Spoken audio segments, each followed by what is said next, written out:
12 Mei 1998, 4 mahasiswa Universitas Trisakti tewas tertembak di dalam kampus ketika berunjuk rasa menuntut Presiden Soeharto mundur. Peristiwa yang kemudian dikenal sebagai tragedi Trisakti ini berujung pada kerusuhan besar. Mahasiswa menuntut Soeharto mundur karena dinilai otoriter selama menjabat Presiden Republik Indonesia. 4 mahasiswa korban penembakan kemudian diberi gelar pahlawan reformasi. Mereka adalah Lang Mulia Lesmana, Heri Hartanto, Hafidin Royan, dan Hendriawan Si. Untuk mengenang peristiwa ini dibangunlah sebuah monumen yang bernama Monumen 12 Mei 1998. 16 tahun sudah era reformasi kita nikmati. Reformasi yang merobohkan kekuasaan otoriter, menata segala sendi kehidupan berbangsa dan bernegara yang kita percaya ke arah yang lebih baik. Jalan terang reformasi 98.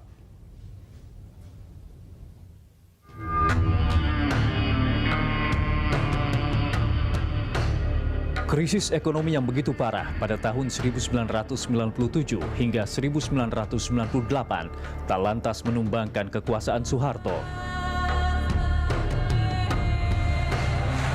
Demonstrasi mahasiswa di berbagai daerah semakin meluas, menuntut presiden yang tak pernah dipilih langsung oleh rakyat itu untuk turun.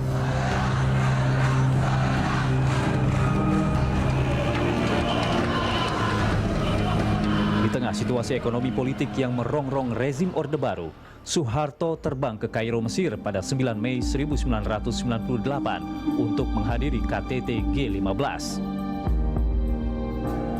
Sampai suatu saat ada kegiatan beliau di KBRI ketemu dengan warga Indonesia yang ada di Mesir. Saat itu Jakarta sudah dalam keadaan yang bergolak, terbakar. Beliau menyampaikan bahwa ya kalau rakyat sudah tidak bersedia lagi untuk menerima saya selaku presiden, saya tidak berkeberatan kalau harus saya meletakkan jabatan.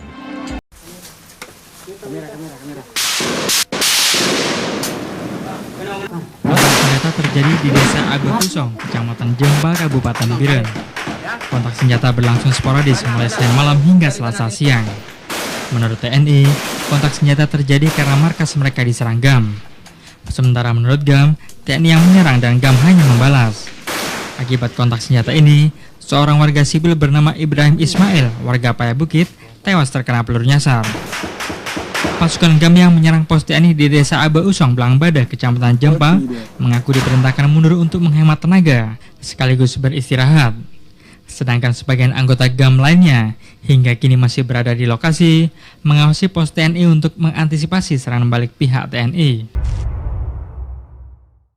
Kelompok kriminal bersenjata atau KKB terus berulah di Kabupaten Intan Jaya, Papua. KKB juga mengeluarkan ajakan perang terbuka kepada TNI dan Polri di wilayah itu. Wakapolda Papua, Brigjen Matius Fakiri menanggapi tantangan yang dikeluarkan KKB. Ia menegaskan, Polri dan TNI tak takut dengan tantangan itu.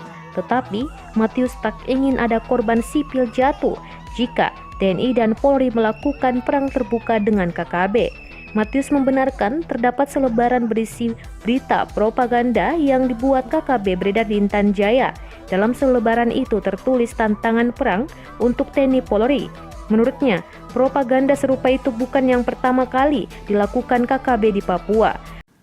Demo menolak kenaikan BBM di Surabaya, ratusan mahasiswa sempat mendobrak pagar pintu Balai Kota agar Wali Kota Surabaya Eri Cahyadi menemui pengunjuk rasa. Mahasiswa meminta Eri Cahyadi menandatangani surat penolakan kenaikan harga BBM.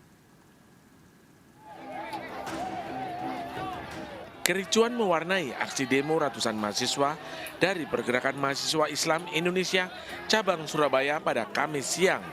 Pengunjuk rasa berupaya mendorong dan mendobrak pagar Balai Kota Surabaya agar Wali Kota Surabaya Eri Cahyadi mau menemui massa demonstran.